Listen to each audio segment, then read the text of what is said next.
It doesn't take much to make a significant impact on your customers, on your prospects, and on your team. In fact, I always think that it's more important to hire for attitude and train for skill. And when you hire people who, especially if they're going to be customer facing, please teach them or look for the trait of someone who is engaging and interested and curious in their customers. I'll give you a very specific example, and I love inspiring stories like this. There was an elderly couple going to their annual celebration for their anniversary at a Disney property and at their favorite restaurant.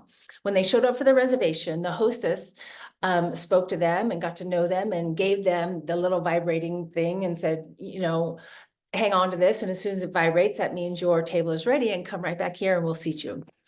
So their table was ready, and the hostess noticed they didn't come back. So she went out into the common area in the Disney park where they have that music playing and people wandering around.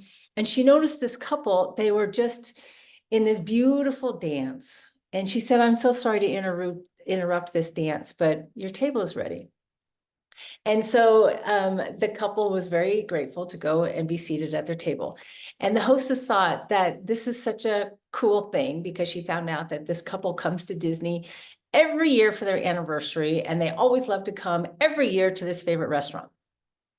Fast forward 1 year later, same couple goes back to that same Disney park, goes back to that same restaurant, and is seen by the same hostess.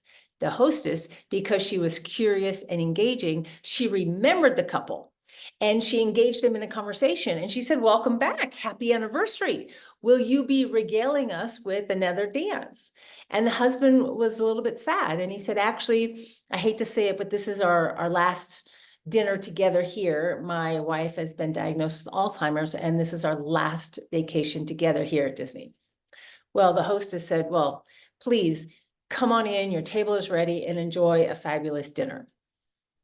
When the couple was done with their dinner, the hostess came over to get them, and she said to them, this may have been your last dinner with us, but it hasn't been your last dance. And she brings them out to the courtyard area where she put those red ropes, creating a private dance floor. And then surrounding the dance floor were other guests, and then all the Disney characters. And she put on a song and she invited them to their last dance. I mean, can you believe it? It doesn't take much, but it does take looking up from your phone, having eye contact with your customers, being sincerely curious to ask them who they are, how they are, welcome, what brings them to town, whatever your situation is, whatever your environment is. This happened to be a restaurant at a theme park, but it doesn't matter. Just find a way to be curious about your customers and remember them. And then you can bring it up the next time you see them. Have an amazing Front Row Friday, and we'll see you next time.